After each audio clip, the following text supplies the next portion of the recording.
5 बेलपत्र। एक आप लोगों को देखो इस पत्थर में शिवलिंग लगा हुआ है, तो हम आपको इसी से समझा दें। एक बेलपत्र जिसकी डंडी का भाग जल जहां से बहकर बाहर निकल रहा है, अशोक सुंदरी का स्थान देखा है ना सब लोगों ने, बस उसी स्थान पर पहली बेलपत्र। दूसरी बेलपत्र पार्वती जी के स्थान पर, अर्थात जो जलाधारी है वहां पर। तीसरी बेलपत्र शंकर भगवान के शिवलिंग के सम्मुख में जहां आप बैठे हो वहां बैठकर डंडी का भाग विपरीत दिशा में रखकर, तीसरा बेलपत्र। चौथा बेलपत्र भगवान शंकर का जल जहां से नीचे गिर रहा है उस ओर सीधी बेलपत्र नीचे की ओर। और पांचवी बेलपत्र शंकर भगवान के अशोक सुंदरी के स्थान को छुआकर नंदी के पास रखकर, जो घड़े में जल है अर्थात मट्टी के पात्र में जो तुम जल लेकर गई हो, उस पात्र के जल से शंकर का अभिषेक कर देना, शिव को वो जल समर्पित कर देना। जिंदगी में कैसा भी दुख हो कटता ही है, वो दुख रह नहीं सकता, ये निश्चित था।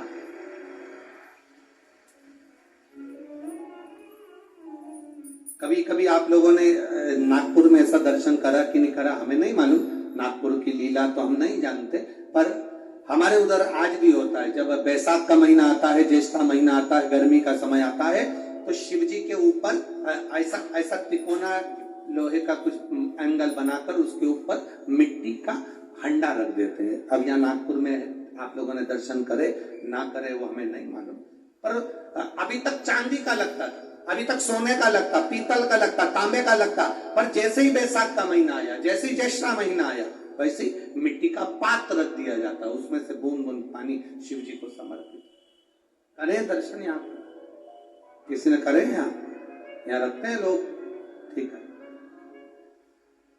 शिव तत्व की प्राप्ति के लिए भगवान देवाधिदेव महादेव के आनंद सुख को प्राप्त,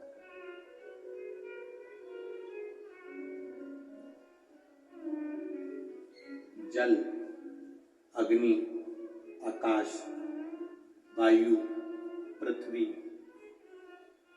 5 तत्व भगवान शंकर के ये 5 मुख है। इसलिए आरती में भी हम लोग कहते हैं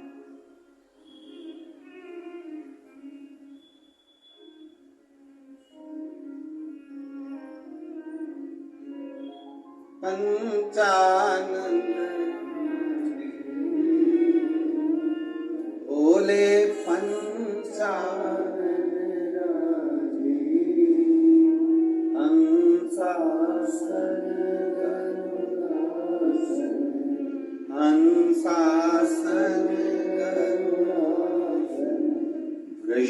वृषवाहन साजे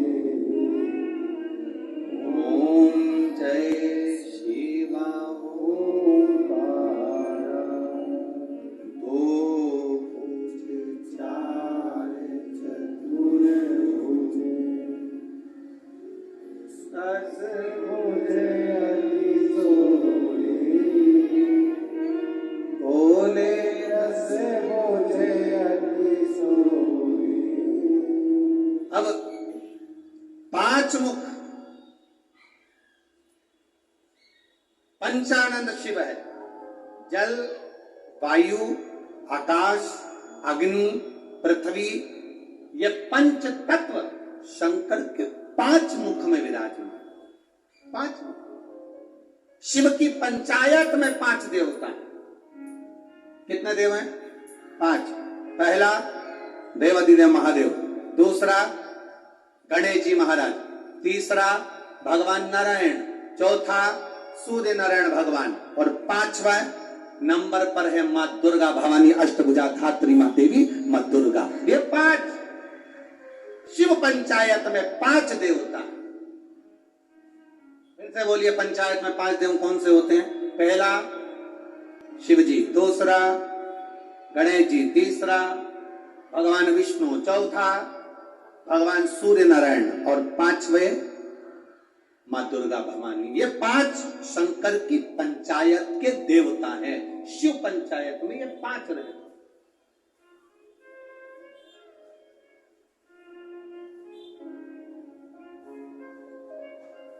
नागपुर में कथा कितने दिन की मिली?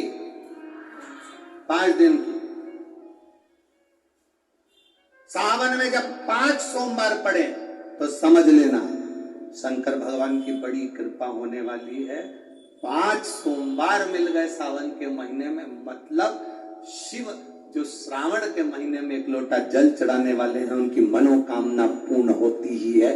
पंचानंद स्वरूप में 5 दिन में 5 स्वरूप में पंचायत में पंचानंद पंच भौतिकता का आनंद रखने वाले शिव तत्व की प्राप्ति का सुख है शिव महापुराण। कई लोग कहते हैं गुरुजी 7 दिन की कथा करते हो, कभी 5 दिन की, आखिर 5 दिन की कथा का फल क्या है? हम कहते हैं कभी सुनिए, बैठिए पंडाल में जहां जगह मिल जाए वहां बैठकर कथा का रस तत्व ग्रहण करिए, और जब जाओ आरती हो जाए, कर्पूर गौरम हो जाए, तब यहां से जाना तो उस रज को कभी शरीर पर लगा। एक पत्र आया, एक लड़के को ब्लड कैंसर हो गया, देखिए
कैंसर वाला तो पत्र ढूंढना पड़ेगा, ये पत्र भी अच्छा है। मेरा नाम भसीजा शुभम विलास ओटवाल, 27 साल की उम्र है, मुकाम पोस्ट तहसील बड़सा, जिला गढ़चिरौली, महाराष्ट्र राज्य। कहीं बैठे हो तो हाथ हिला सकती हो, कहीं बैठे हो तो हाथ हिला सकती हो, जहां कहीं बैठे हो। गुरुदेव, मेरा लीवर और किडनी दोनों ही डैमेज हो गए थे। दोनों ने काम करना बंद कर दिया, पेट में पानी भरा गया। डॉक्टर को दिखाया तो डॉक्टर ने कहा इसका पानी नहीं निकाल सकते क्योंकि इनके शरीर में खून की भी कमी है और लीवर किडनी दोनों काम करना बंद कर दिया। गुरुदेव, खून चढ़ाते पानी बन जाता, अब करे तो करे क्या? डॉक्टर ने कहा इसका एक तरीका हो सकता है कि टॉयलेट द्वारा या लेट द्वारा इनका पूरा की पूरा पानी निकालना होगा। वो निकाला और वापिस पानी जम गया। लीवर किडनी काम नहीं कर रहे थे, डॉक्टरों ने हाथ ऊंचे कर दिया।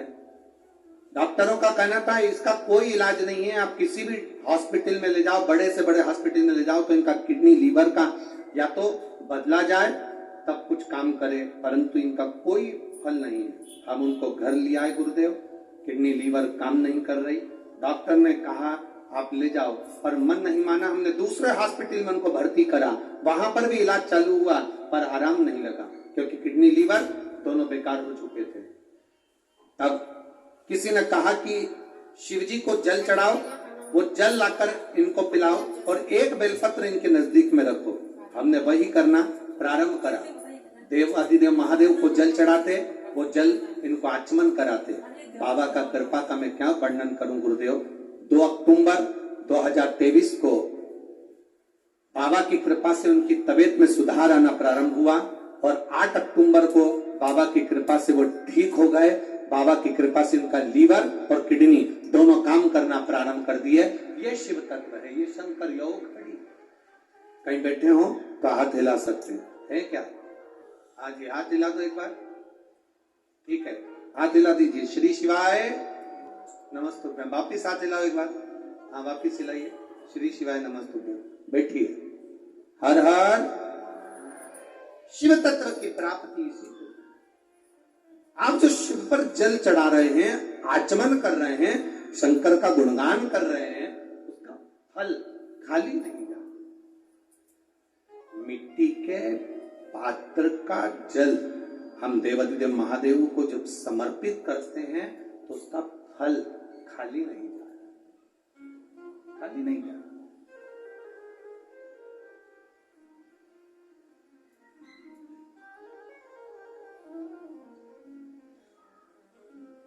हरि शंभु शरणे मांगू घड़ी रे, दुख काटू दया करीन दर्शन आपको। महाराज, शिव महापुराण की कथा कहती है, रेणुका देवी कच्चे घड़े में जल भरकर लेकर आती, अपने पति को देती, और जमदग्नि जी उस जल को लेकर शिव जी को समर्पित करते। पर उनके चित्त में यह बात बैठ गई, आखिर इसकी दृढ़ता, इसकी भक्ति कितनी प्रबल होगी कि कच्चे घड़े में पानी नदी से यहाँ तक आ गया और कच्चा घड़ा टूटता नहीं। जब तक शिव जी को जल नहीं चढ़ाते तब तक वो घड़ा समाप्त नहीं होता। आखिर इसकी भक्ति इस रेणुका ने भक्ति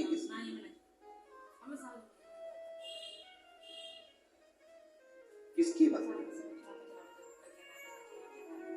ये रेणुका किसको भजती है? क्या देखा जमदग्नि जी ने कि आज रेणुका ने मट्टी का जो घड़ा बना रही है। जमदग्नि जी क्या देख रहे हैं कि मट्टी के घड़े को बनाकर पास में पार्थिव शिवलिंग का निर्माण कर रही है। एक शिवलिंग का निर्माण कर रही है, पार्थिव शिवलिंग।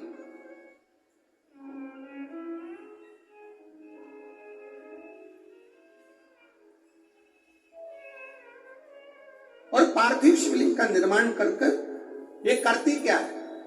मट्टी का जो घड़ा बनाया, उस घड़े को पार्थिव शिवलिंग का पूजन कर कर उस घड़े को शंकर से स्पर्श करा दे, शिवलिंग से स्पर्श करा दे, केवल छुआ रही।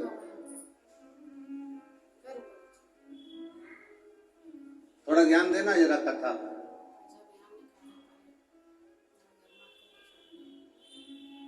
शिव महापुराण की कथा कहती है, आप 200 रुपए की साड़ी खरीद कर लिया, आपको लगे साड़ी 200 रुपए की है, दुनिया के लोग कहेंगे कि इतनी सस्ती साड़ी पहनती है। उस साड़ी को महंगा करना है तो क्या करोगे? उस साड़ी को महंगा करने का सबसे सुंदर तरीका, 200 रुपए की साड़ी को भी शंकर भगवान को एक बार स्पर्श करा देना। उसको छूने से उसकी कीमत बढ़ जाती है, केवल स्पर्श मात्र से। अब वही 200 रुपए की साड़ी पहनकर जरा मार्केट जाइए, वही 200 रुपए की साड़ी पहनकर अपनी सहेली के घर जाइए, वही 200 रुपए की साड़ी पहनकर अपने परिवार में जाइए। आपके परिवार वाले उस 200 रुपए की साड़ी को देखकर भी कहेंगे तेरे पर ये साड़ी अच्छी लग रही है, थोड़ा महंगी होगी ऐसा लग रहा है। मतलब भगवान को जो छू जाता है उसकी कीमत मेरा महादेव अपने आप बढ़ा देता है। केवल परमात्मा को छुआ, स्पर्श किया, उसकी कीमत बढ़ गई, उसकी कीमत बढ़ी। केवल छूने पर, केवल स्पर्श।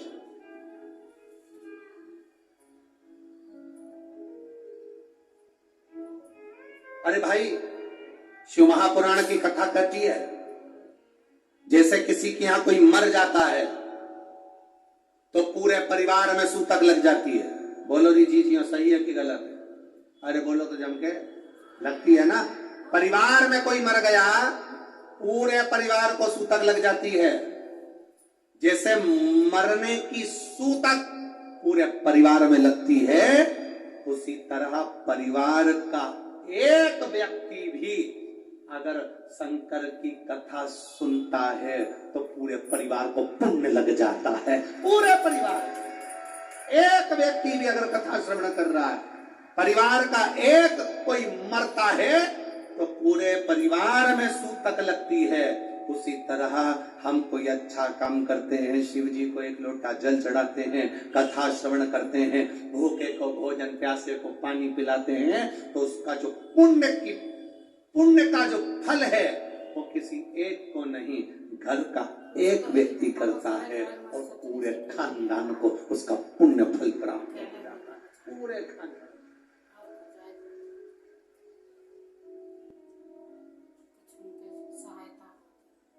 पूरे खानदान को उसका फल मिला। महाराज शिव कथा कर रहे,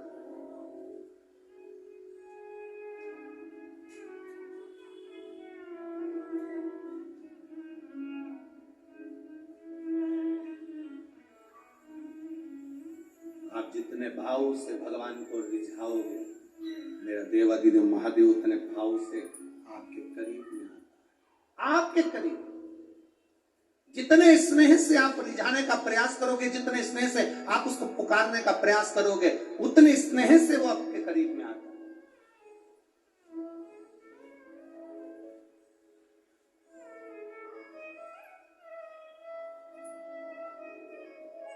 कभी कथा के पंडाल में अगर बैठकर कथा सुन रहे हो या टीवी के सामने सुन रहे हो, मोबाइल पर कथा सुन रहे हो, इस नागपुर की धरा से पवित्र शिव महापुराण की कथा, 5 दिवसीय शिव और पार्वती शिव महापुराण की कथा सुन रहे हो, उसके नियम को धारण कर कर कि मैं कथा पंडाल में बैठकर कथा सुनूं, कथा पूरी होने के बाद भूमि को प्रणाम कर कर, नमन कर कर, अपने हृदय से उसको नमन कर कर जाऊं, अपने हृदय की बात उससे कह कर जाऊं, तो कंकर शंकर सुनता जरूर है और कुबेरेश्वर महादेव झोली भरता जरूर है। आप दिल से कहें, ओ मेरे भोले तेरा सहारा है, मेरे भोले तेरा सहारा है, मेरी नैया का तू मेरी नैया का तू,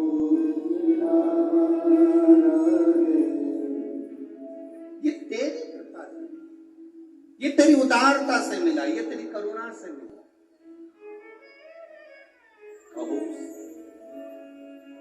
जमदग्नि जी ने देखा ये करती क्या, कच्चे घड़े में पानी कैसे ठहर सकता है,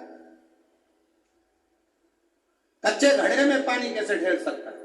मेरी माताओं से निवेदन, बड़ा सुंदर भाव से फिर निवेदन करूंगा, जिसका बेटा, जिसका बच्चा मंद बुद्धि हो, विवेक काम नहीं कर रहा, बुद्धि काम नहीं कर रही, चित्त काम नहीं कर रहा, बहुत चिड़चिड़ा, बहुत उचित, विवेक काम नहीं कर रहा, बुद्धि काम नहीं कर रही, हाँ, यहां तक शिव महापुराण की कथा कहती है, एक बीमारी होती है जिसमें नसें शरीर की काम करना बंद कर देती है, और वो उस बीमारी का इलाज पूरे बाहर विदेश में भी नहीं है, जिसमें धीरे धीरे धीरे धीरे नाड़ियां, नसें बंद होती चली जाती है, पांव हाथ काम करना बंद कर देता है, फिर वाणी कम हो जाती है, नयन दिखना बंद हो जाता है शरीर पे। उसके लिए कोई मंदबुद्धि है, उसके लिए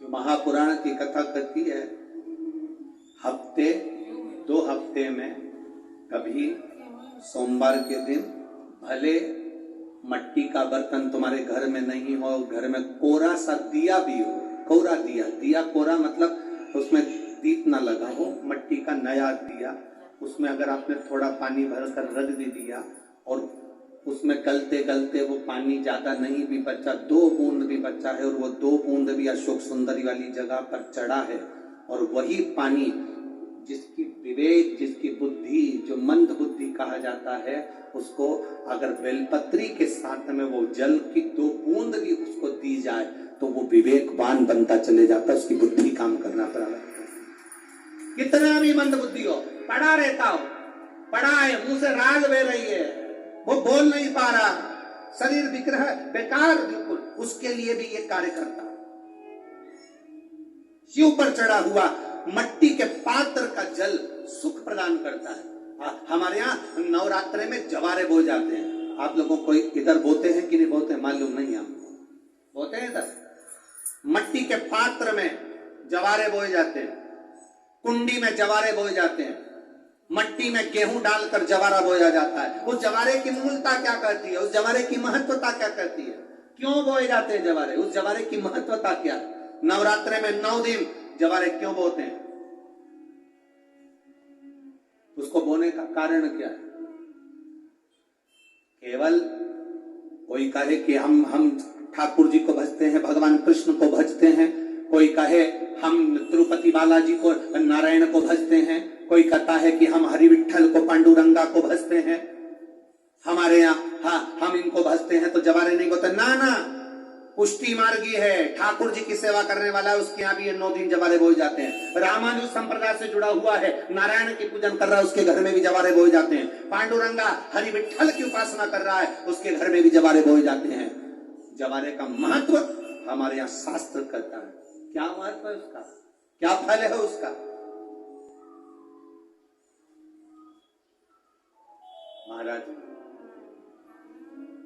जब देवी माता ने दुर्गा भवानी को पंचायत में बुलाया, शिव पंचायत में मां दुर्गा बैठी हुई है, और शिव पंचायत में जब दुर्गा भवानी बैठी, उपद्रवियों ने उपद्रव मचाया, अहंकारियों ने अहंकार मचाया, असुरों ने, राक्षसों ने हाहाकार मचाना प्रारंभ करा। तब उस समय पर देवाधिदेव महादेव माता पार्वती को देखकर, दुर्गा भवानी को देखकर मुस्कुरा रहे थे। केवल शिव मुस्कुरा रहे, पार्वती को देखकर, दुर्गा भवानी को देखकर, मां जगत जननी को देखकर केवल मुस्कुरा रहे। तब देवता सूर्य नारायण ने भगवान शिव जी को देखकर हाथ जोड़कर प्रार्थना करी। भास्कर देव बोले, सूर्य नारायण बोले, बाबा मेरे मन के संशय को मिटा दीजिए। शिव जी ने पूछा क्या काम है, बोलो क्या चाहते हो? शंकर भगवान से सूर्य देव, भास्कर देव कहते हैं, प्रभु आपके मुस्कुराने का कारण क्या? भारत की भूमि पर जितनी जगह पर भी आप लोग कथा सुन रहे हो, आस्था चैनल पर, फेसबुक, यूट्यूब पर जितने लोग कथा सुन रहे हो, बड़े ध्यान से सुनना कि जवारे क्यों बोए जाते हैं। नवरात्रि में जवारे की महत्वता क्यों होती है, क्यों बोया जाता है, मिट्टी में गेहूं डालकर क्यों उत्पन्न किया जाता है, उसकी महत्वता क्या है?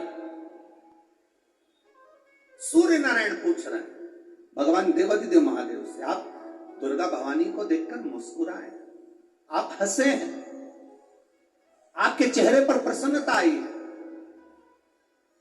कारण? महाराज देवाधिदेव महादेव ने कहा, यहां भगवान विष्णु, गणेश जी, भास्कर देव, आप सब बैठे हो। असुरों ने आक्रमण कर दिया, असुरों ने आक्रमण करा, और वो असुर आक्रमण कर दिए हैं तो वो असुर प्रवेश कर रहे हैं, उपद्रव मचाकर, हाहाकार कर कर नष्ट करने वाले हैं इस पूरी पृथ्वी को। तो फिर उसको बचाएगा कौन, कैसे बचेगा? शिव जी ने कहा चिंता मत करो। दुर्गा ने अपने केश का स्मरण किया, एक केश को माता पार्वती जी ने अपने हाथों से छुआ, छूते ही एक कुंड में सुंदर जवारे उत्पन्न हुए हैं। जब तक वो जवारे बड़े नहीं हो जाते, जब तक वो जवारे थोड़े प्रबल नहीं हो जाते, तब तक एक भी असुर प्रवेश नहीं कर सकता, हाहाकार नहीं मचा सकता और अंदर आ नहीं सकता।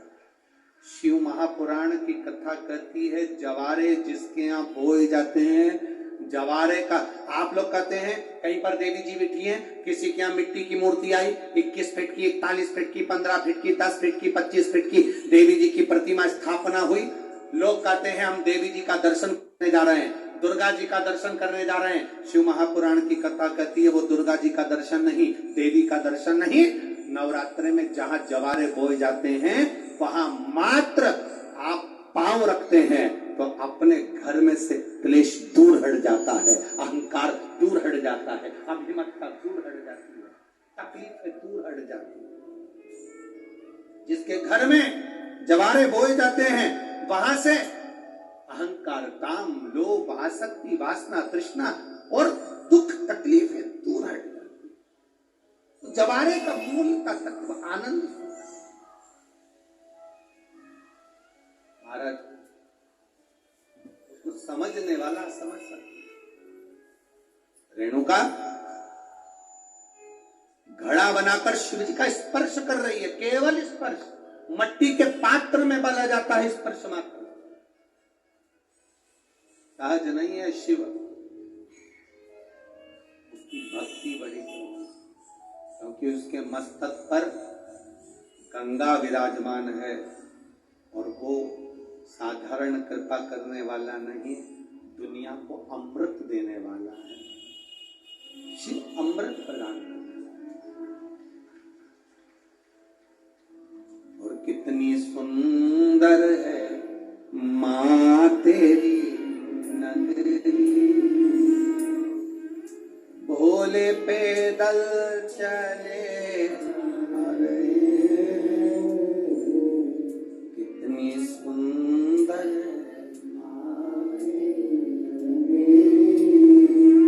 भोले पैदल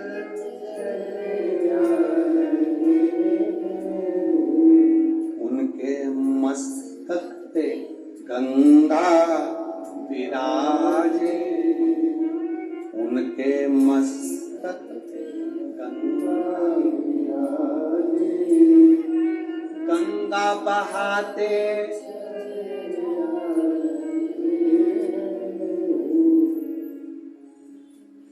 उसके सिर पर गंगा, और वो गंगा की बौछार करता है, वो गंगा बरसा देता है, वो गंगा बहा देता है, वो शिव तत्व है।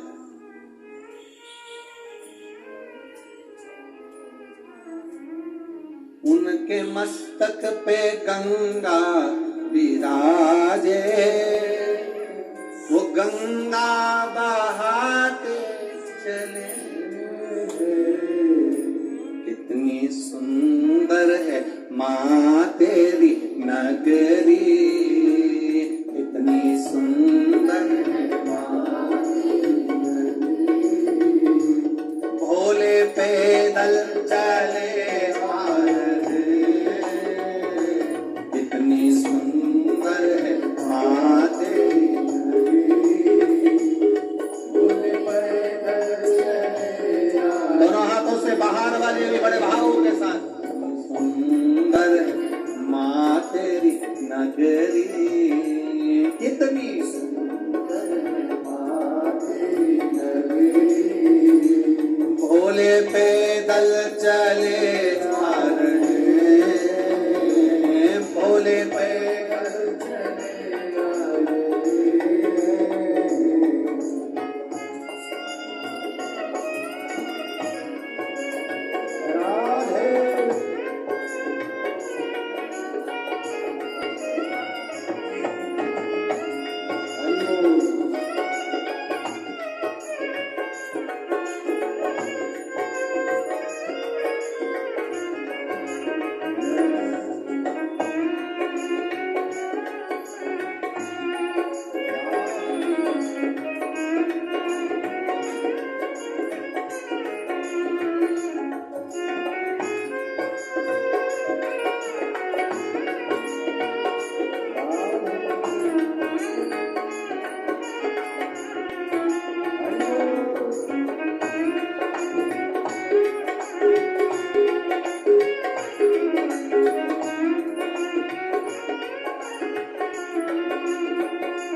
आनंद से।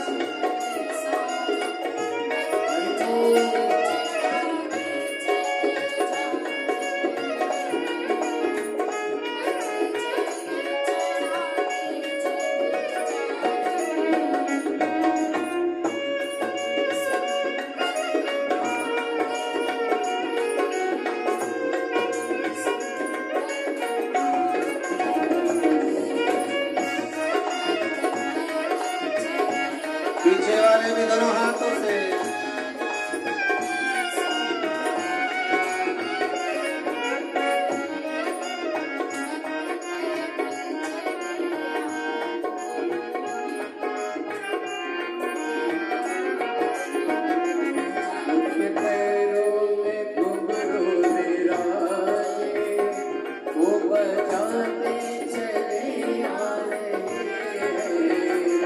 उनकी जटा में गंगा विराजे, वो बहाते चले आ रहे। उनकी जटा में गंगा विराजे, वो बहाते चले आ रहे। उनके हाथों में डमरू विराजे, उनके वो बजाते चले आ रहे। उनके हाथों में डमरू विराजे, वो बजाते चले आ रहे। कितनी सुंदर है माँ तेरी नगरी, कितनी सुंदर है माँ तेरी नगरी। भोले पैदल चले आ रहे, भोले पैदल चले आ रहे, भोले पैदल चले आ रहे हैं, भोले पैदल चले आ रहे, भोले पैदल चले आ रहे, भोले पैदल चले आ रहे।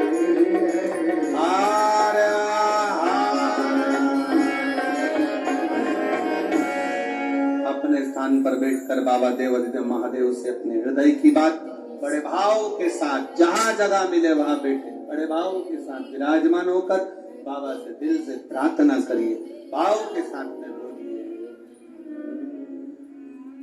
श्री शिवाय नमस्तु, श्री शिवाय नमस्तु, श्री शिवाय नमस्तु, श्री शिवाय नमस्तु, श्री शिवाय नमस्तु।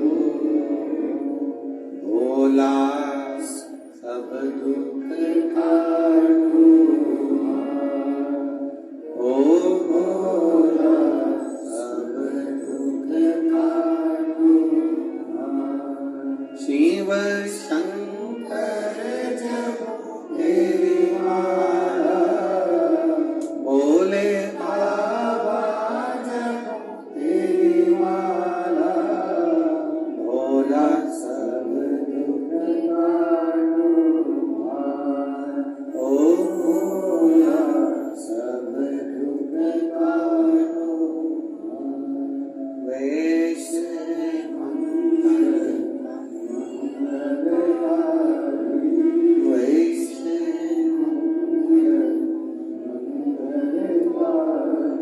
शमशान वासी हमारा, शमशान वासी हमारा, ओ भोला सब दुख काटू। ओ भोला सब दुख काटू। शिव कथा कहती है महाराज, रेणुका माता के उस घड़े का बड़ा भाव व्यक्त किया गया, बड़ा सुंदर भाव। शिव महापुराण के महत्तम में जैसे देवराज नाम के ब्राह्मण का वर्णन आता है, शिव शिव मंदिर में जाकर उसने चोरी का धन लेकर पहुंचा था और कथा श्रवण कर एक क्षण में बाहर आया, प्राण छूट गए थे, परम धाम मिल गया। परम ऐसे ही बिंदुक नाम का ब्राह्मण, जिसकी धर्म पत्नी का नाम चंचुला देवी है, जो चंचुला पति के जाने के बाद भगवान शंकर की भक्ति में लीन होती,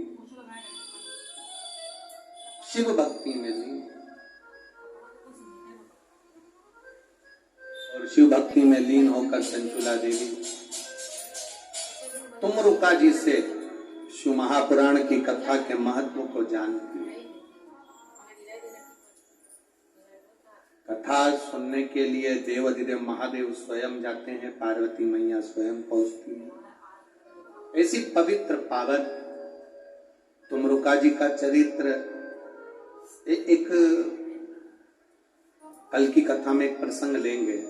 आप लोग अगर हम भूल भी जाएं तो आप याद दिला देना कि जिनके 25 साल भी अगर शादी के हो गए हो, 30 साल भी हो गए हो और संतान नहीं है, तो माता रेणुका और तुमरुका जी का चरित्र बड़ा सुंदर है। कल की कथा में उसको प्रसंग सुनेंगे। अगर मान लो 25 साल हो गए, 30 साल हो गए और संतान नहीं, औलाद नहीं, तो भी माता रेणुका और तुमरुका जी का एक सुंदर चरित्र शिव महापुराण के अंदर अपन उसको सुनेंगे, जिसको श्रवण करने पर, और हम तो कहेंगे जिस नारी की 25-30 साल हो गए और औलाद भी नहीं हो, तो वो कल की कथा भले टीवी पर सुनना, मोबाइल पर सुनना, चाहे पंडाल में सुनना, पर सुनना जरूर। बाबा चाहेगा तो आपकी गोदी जरूर भरेगा, झोली अगर भरेगा। रेणुका माता का तुमरुका जी का संवाद बड़ा सुंदर है। कल उसको कथा में श्रवण करेंगे और रेणुका माता के संवाद को सुनेंगे। ईश्वर जी और गोरा जी आ रहे हैं, शंकर पार्वती पधार रहे हैं। जोरदार ताली बजाएं ईश्वर जी गोरा जी के लिए। भगवान शिव और पार्वती भाव के साथ में पधार। ईश्वर जी गोरा जी, जोरदार ताली बजाकर स्वागत शंकर पार्वती जी के लिए भाव भक्ति के साथ। नागपुर के इस पवित्र प्रांगण में जो कथा चल रही है, श्री मोहन गोपाल राव जी मते, सो सविता मोहन जी मते, मदन गोपाल राव मते, सो भारती मदन मते, साहिल मदन मते परिवार मते द्वारा और पूरी मित्र मंडली के द्वारा जो इस पवित्र आनंद के साथ इस नागपुर की पवित्र धरा पर जो 5 दिवसीय शिव पुराण है, वो छूटे ना, भाव के साथ श्रवण कर अपने जीवन को सार्थक बनाए, धन्य बनाए। मेरा निवेदन रहेगा सभी कार्यकर्ताओं से कि कल प्रयास करना थोड़ा टेंट और पंडाल दोनों तीनों तरफ बढ़ाने का प्रयास करें, जिससे लोगों को धूप ना लगे और लोग गर्मी में ना बैठे। इसलिए मेरा निवेदन कार्यकर्ताओं से कि पंडाल बढ़ाने की व्यवस्था कल अवश्य करें, जिससे लोगों को तकलीफ ना हो।